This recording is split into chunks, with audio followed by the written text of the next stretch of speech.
Federalist 12, Part 5. Federalist 12, Part 5. This is state of New York, state of New Hampshire. This is going to be state of Vermont in the future. Right now, it's part of New York. New York claims to have that land. This is Massachusetts, Connecticut, Delaware, and this is New Jersey, part of New Jersey and Pennsylvania. And this is going to be state of Maine in the future. It's part of Massachusetts right now. During the Revolution and during the time that the Constitution was written, but later on it became state of Maine.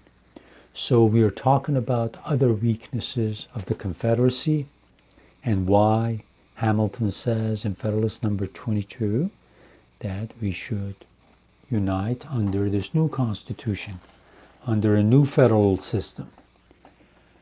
Okay, I'll read it from where we left off, but this is not all.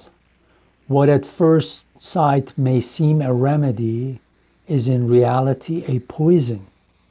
To give a minority a negative upon the majority, which is always the case where more than a majority is requisite to a decision, is in its tendency to subject the sense of the greater number to that of the lesser number.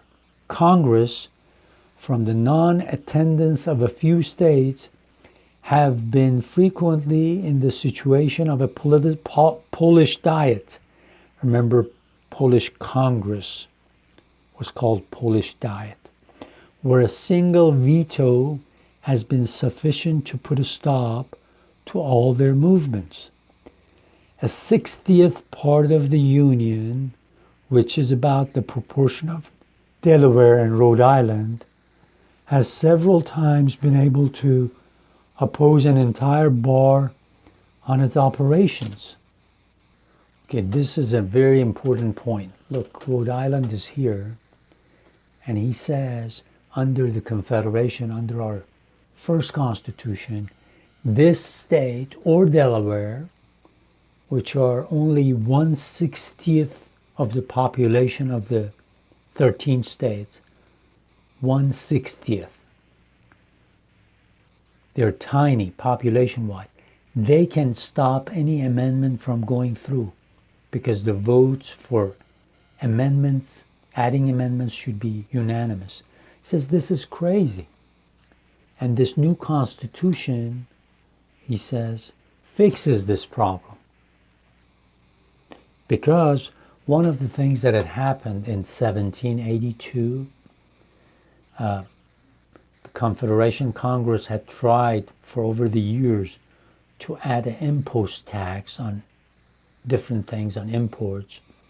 But every time they tried to do it, a state like Rhode Island blocked it. So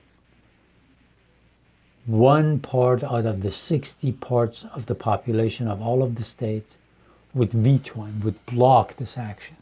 So he says this is crazy. This is one of those refinements which in practice has an effect the reverse of what is expected from it in theory. The necessity of unanimity in public bodies or of something approaching towards it has been founded upon a supposition that it would contribute to security.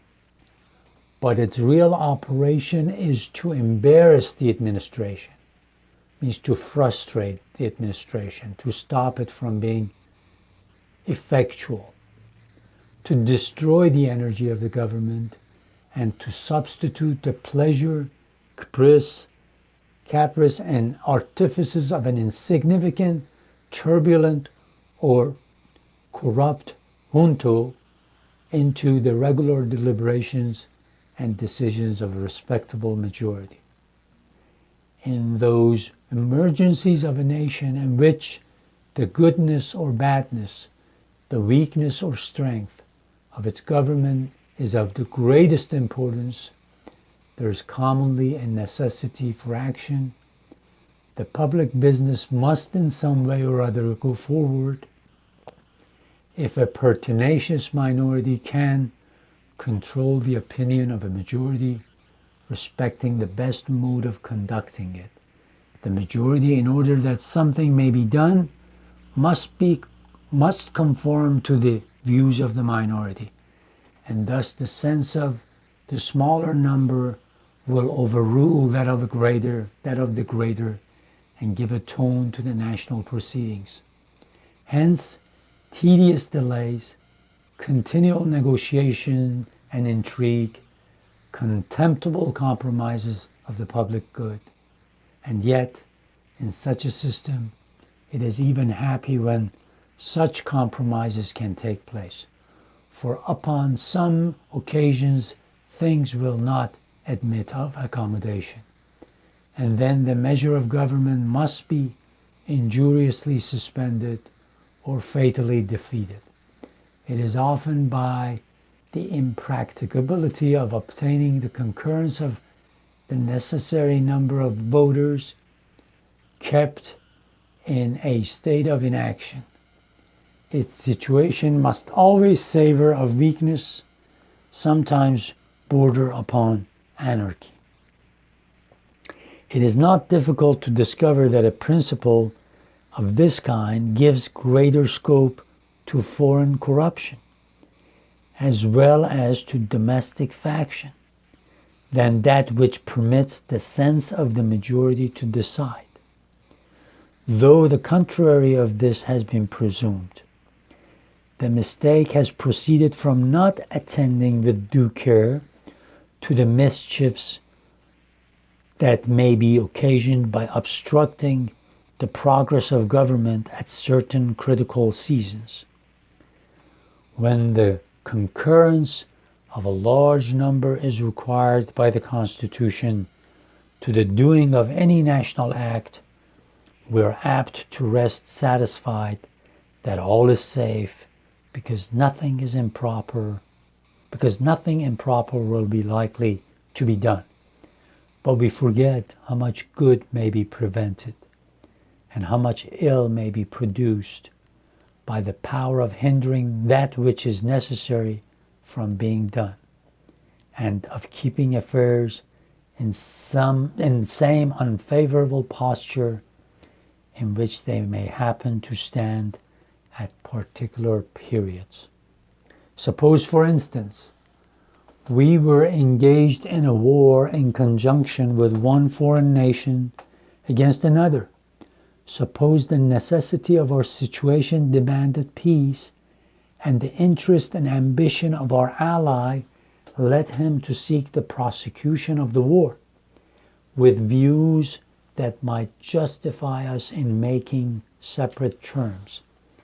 In such a state of things, this ally of ours would inevitably find it much easier, by his bribes and intrigues, to tie up the hands of government from making peace, where 2/3 of all the votes were requisite to that object, than where a simple majority would suffice. In the first case, he would have to corrupt a smaller number, in the last, a greater number, upon the same principle. It would be much easier for a foreign power with which we were at war to perplex our counsels and embarrass our exertions. And in a commercial view, we may be subjected to similar inconveniences. A nation with which we might have a treaty of commerce could with much greater facility prevent our forming a connection with her competitor in trade, though such a connection should be ever so beneficial to ourselves. So if we do not unite, foreign powers are going to come and ally themselves with different parts of the country. And if we start a war with some other country, and these other foreign powers decide that it is not to their benefit for the war to stop, what they can do is easily ally themselves with one or two of these governments that they've become friends with, and stop us from making peace, because it's to the benefit of these enemies of ours.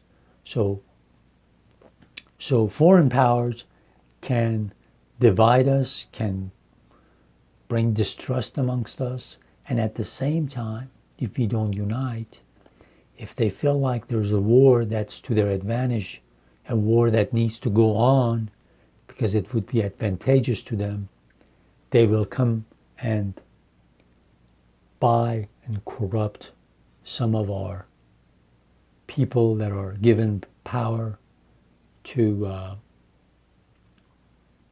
reject peace where majority of our people want.